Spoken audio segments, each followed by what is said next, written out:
reset means that it was going well before, and we are trying to reset it. Or where do we start? And you know, because of my position, that I'm now allegedly the planner of the protest. So what I'm going to say or do is outside the context of that plan. Because we're talking about leadership. All of you today will agree that there's nothing wrong with Nigeria. I'll be more strict. There's nothing wrong with our beautiful country. We have the best of air. We have the best of land. God blessed us with everything that is required of any nation to be great. God blessed us with the human capital to be great. Natural resources, everything that can make a country thrive and be great is available in Nigeria. The only thing that is missing is leadership to organize those resources.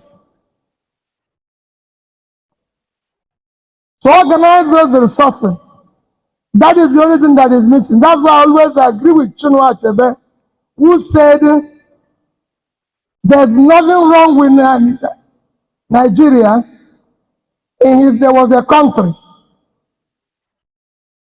where, and I quote, said there's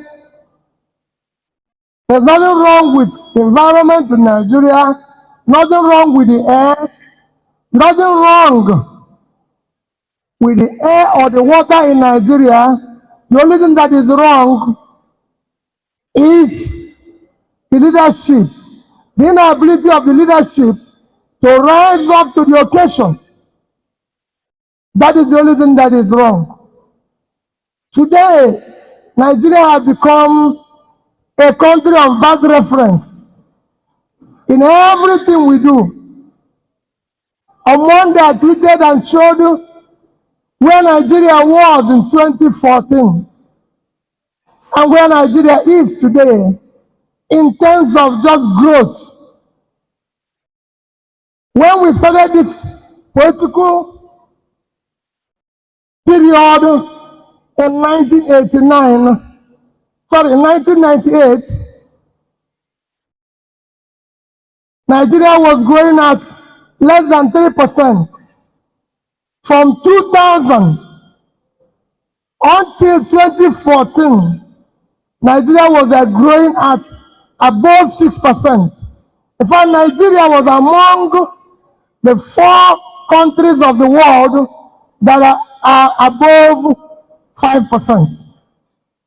We are comparable to China, to all the countries that are doing well. Vietnam, until 2015. By 2014, we have moved where we can compare that our only measure of progress is our per capita income. As of 2014, we are at 3,200.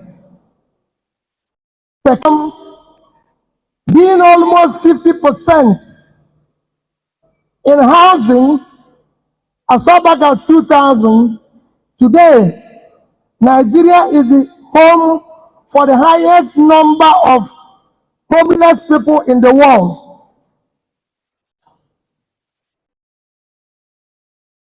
We are, year 2000, our poverty and those living under poverty or multidimensional poverty are below 100 million. Today, we are over 130 million. Every measure and indices of development, Nigeria is headed south. And this has worsened in the past 9 years. And of course, everybody can see what is happening in the past 1 year. which is why, like I said, it is something that you have to look at, reference yourself, that a country within 1 year, when in 2015 we had a new government, our debt as a country is less than 30 trillion. Today, our debt as a country is about 120 trillion. And the law of Nigeria said, if you must borrow, you must tell them what you're going to use the money you're going to borrow. People must know, but nobody here, because I'm talking to the best people, Rotary people are caring people, but I'm sure none of you know what we use 90 trillion for. All we're being told is story and everything. Our unemployment has worsened. Our after-school children have worsened. Our health care has worsened. A country like Nigeria today have more people when it comes to infant mortality. We have overtaken India, that is 7 times our population. Just like we are more than them when it comes to issue of poverty. They are 7 times our population. In all this, which you know more, I do not need to start boring with you. In all this, what is meeting, what is the causing this is cumulative effect of leadership failure over the years. Not having a leadership that you can call ethical leaders, all above politicians. Not being able to have the conscience, because for you to have, talk about leadership, you must talk about competence, capacity, compassion, which is today lacking.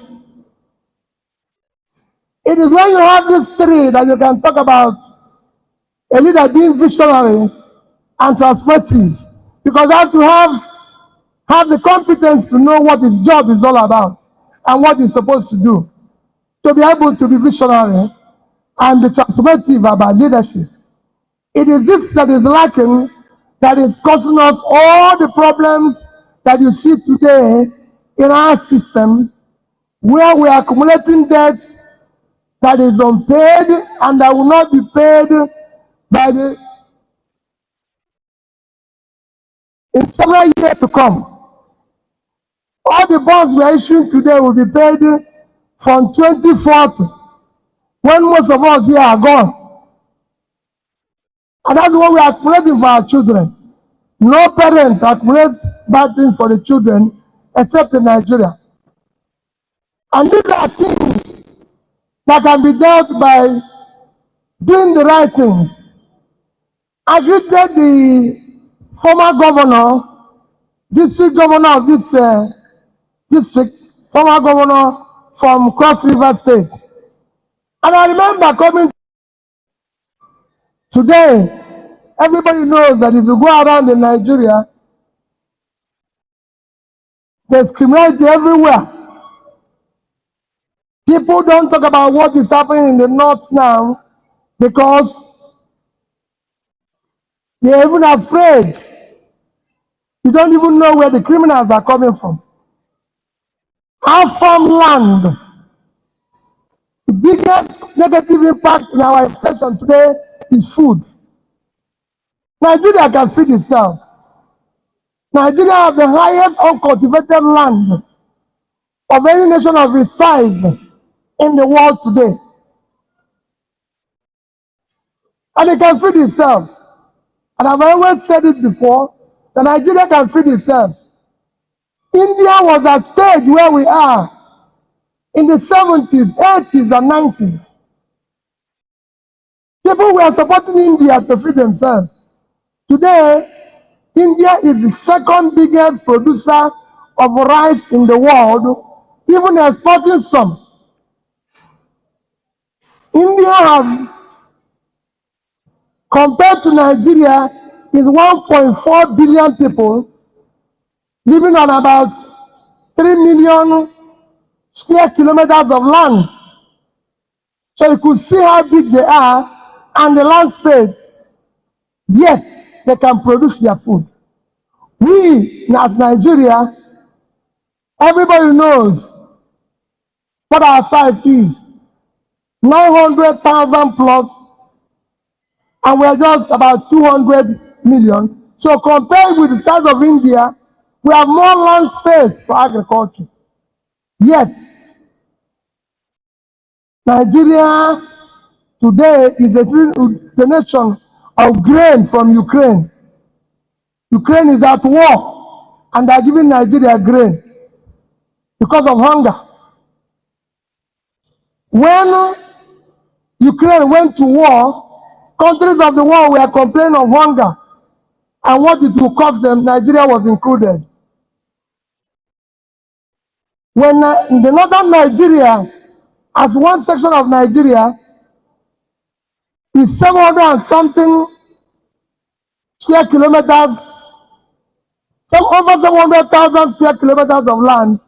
Ukraine is just 600. So northern Nigeria, in terms of land space, is more than Ukraine. Job, things that you need to do as AU as you are being installed today, you and your team, this research will start from you being vocal. Will start from you doing the right things.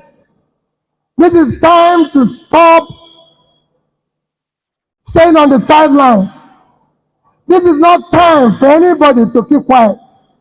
This is not time for you to even be honoring politicians. I thank you for honoring my brother. He was a good man. My other brother was a good man. But let me tell you, no Nigerian politician, including me, should be honored today.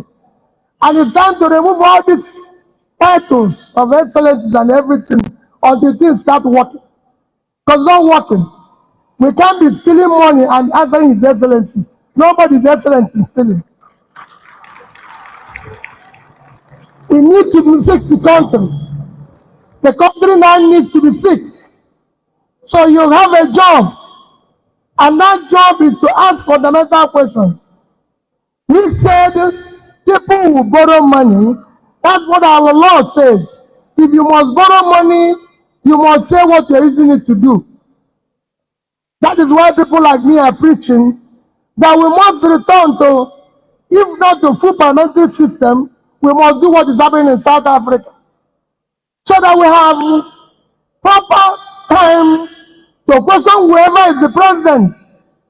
He doesn't have to hire parents and talks to be talking for him. He needs to talk to the people. The people need to listen to him. Because we elected him. We didn't elect spokespeople to speak for anybody. We want the man we elected to speak to us. Because that's the person that was elected.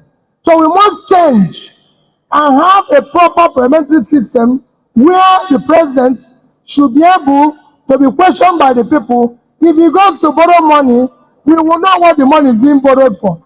If he's going to sign any agreement, we will know which agreement he's not signing. Not when he finishes signing it, and all of us are wondering what was signed. So we need to have a president. We need to know how much oil we produce in this country. Who is producing it? Who is selling it? All this story, whether somebody has a refinery outside or inside, is not a story for us. The people we elected must tell us who has the refinery inside, why the refinery is not working, and who has the refinery outside. All these stories we are hearing today, this is happening and everything, they must secure us. If we are at war, let's declare war. And everybody knows we are at war. There's nothing wrong with that. We know that we are at war. We can't have a country where non-state actors and criminals have taken over and nobody is doing anything except every day we say we are going to borrow new money for this project. We are borrowing money for this. We are borrowing. No. We now want to face. So all I'm appealing to you and your team, appealing to all of you today is, please, this country is going through not just a difficult time, it is today, in terms of insecurity, we are one of the worst countries to live. In terms of poverty and suffering, we are one of the worst countries. In terms of misery, we are one of the worst countries to live. In terms of hungry, we are one of the hungriest countries of the world. So everything is headed south.